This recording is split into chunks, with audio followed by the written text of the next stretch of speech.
Hey, how's it going, everyone? Welcome to the Diabetes Management Group. My name is Patrick Liu. I'm a second-year student physical therapist at the University of Maryland Eastern Shore and founder of the Diabetes Management Group.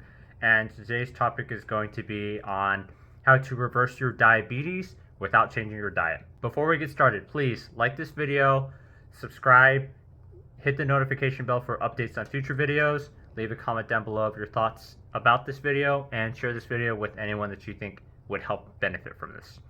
Now, to preface with this, diabetes is going to be extremely difficult and very hard to try and reverse without adjusting your diet. It's one of the key factors to adjust your blood glucose levels, making sure that you hit your goals to slow the process of it or reverse it. So if you decide not to change your diet or lifestyle habits in that aspect, you will impede your process of being able to reverse it in an appropriate manner. Because after all, whatever you put in your body is going to be what you get out of it.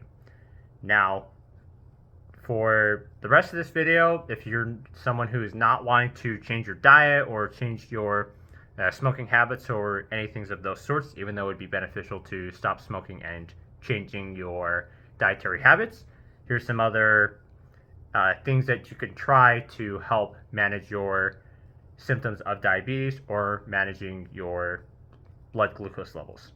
So incorporating more physical activity, that is the next best thing that you can do to manage it with other factors as well. Now, if you are somebody who is living a sedentary lifestyle where you do not exercise regularly or have never worked out like ever since you were a kid or just hardly at all, I will provide an example of how you can improve your physical activity, get started with this little by little to the point where you may be able to do more intensive exercises to help manage your diabetes. Now, some examples that we can do would be a circuit workout. So if you're somebody who despises and hates cardio, another alternative is a high intensity interval training or high intensity interval workouts where you pick a variety of different exercises. You could pick like 3 or 4 or 5, and you could do cycles of them all the way through. So an example of this is you could do like 10 wall push-ups. So you go against the wall and you do your push-ups like this, do that 10 times. And then another thing you could do is sit to stand. So if you are sitting in a chair like I am right now, stand up, sit back down, stand up, sit back down. Do that about 10 times if you are able to. Next thing that you can utilize is essentially just standing marches. So you would stand up like so and lift up your legs. And if you have difficulties with balance, you could hold onto a chair or hold onto a table and utilize that to help with your balance. So about 10 each leg. And once you're done with those, you can repeat back to the processes of doing your wall push-ups. So doing 10 of those if you're able to, and doing your sit to stands 10 times, and then your standing marches. So by doing that, that could be one simple activity that you can do to get started with a physical activity to manage your levels. Now, I will preface and say this as well. Exercising that will decrease your blood sugar levels. So make sure with your intake of insulin or whichever activity that you have that could decrease your blood sugar levels or whatever medications for that, just be cognizant and aware of those facts.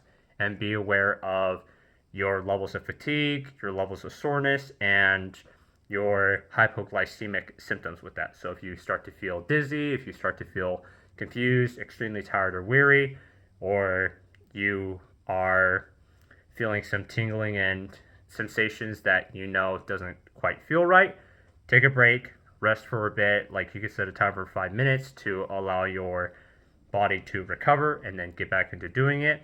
If you're able to do like 1 to 2 or 3 rounds of it, it'd be great. If you're only able to do like 5 repetitions of each of those exercises and cycling it through for, let's say, 10 minutes, that's a start. Or if you only want to do one of that cycles during the morning, another cycle of that during the middle of the day, and another cycle at the end of the night, that could help beneficially with that. And the reason why I chose these exercises as well is whenever you are doing those wall push-ups, that's going to help you with improving your chest and arm strength. So if you do have an event of a fall, you're able to catch yourself and you're basically doing like a wall push-up when you're going down to absorb some of that force to help yourself out with that. And then for sit to stands, that's a very functional activity where if you need to get up and move around, you have that activity where the more you're able to do it, the more you're able to maintain that movement and skill. So that'll help with getting up and off the toilet. That would help with getting up and off of the chair and getting and seating back down into the chair in a controlled manner and moving along through there. And then as for the standing marches, that's going to help you move by walking, getting upstairs, and those sorts of activities. Now, this is a very beginner's way of trying to get into working out, improving your physical activity to manage your blood sugar levels and your diabetes. By all means, please consult with your healthcare professional before before trying out these ideas that I have out. Because after all, everyone's situation is different. Someone is taking different medications. Someone is on a different severity level of diabetes. If you are somebody with prediabetes, this exercise might not be intense enough for you, so you might want to engage in other activities as well.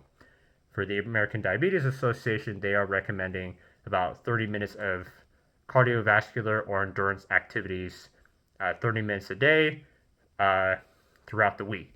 So this is going to be like 10 minutes in the morning, 10 minutes in the afternoon, and 10 minutes before you go to bed, or if you just want to do all 30 minutes when you first wake up.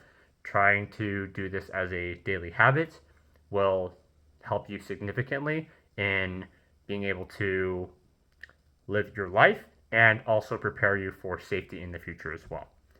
Now, I appreciate y'all for tuning in to this video, and also, again, as a disclaimer, I'm a student physical therapist right now, and the information that I provided here is just for general education purposes. It is not specific medical advice, so make sure you read the disclaimer down below for more information on this, for this content and material.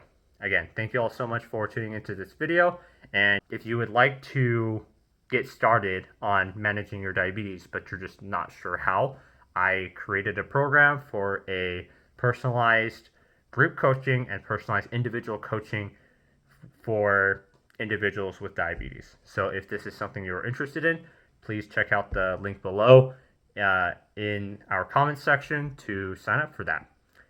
Thank you again so much for everything, and I'll see you all in the next video.